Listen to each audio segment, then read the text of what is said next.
Hello, good morning guys, good morning all of you. आज मैले फेरि छोटो ब्लग जस्तै भनौँ न युट्युबमा हाल्नको लागि बनाएको छु हैन।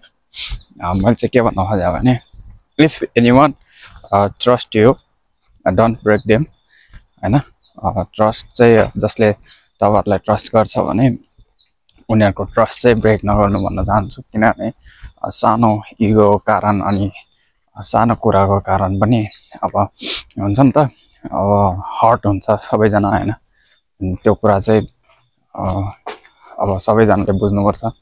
आफूलाई जुन दुःख हुन्छ नि त्यो कुरा चाहिँ सबैजनालाई हुन्छ भनेर सोच्नुपर्छ क्या हैन।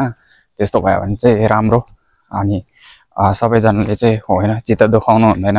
आफूलाई के अरे अरूले चित्त दुखाउँदाखेरि चाहिँ अब हुन्छ नि त, अरूले चित्त दुखाउँदाखेरि आफूलाई कति दुःख हुन्छ भन्ने कुरा चाहिँ अरूलाई पनि चित्त दुखाउँदाखेरि चाहिँ त्यस्तै दुखी हुन्छ भन्ने कुरा चाहिँ आफूले बुझ्नु पर्यो हैन।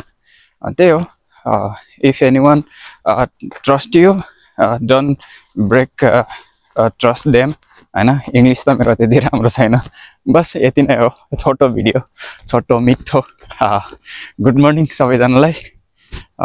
यस्तै हो, छोटो भिडियोलाई लाइक गरेर कमेन्ट गरेर हैन शेयर गरेर मन पर्यो भने युट्युब च्यानललाई सब्स्क्राइब पनि गरिदिनु होला भन्न चाहन्छु।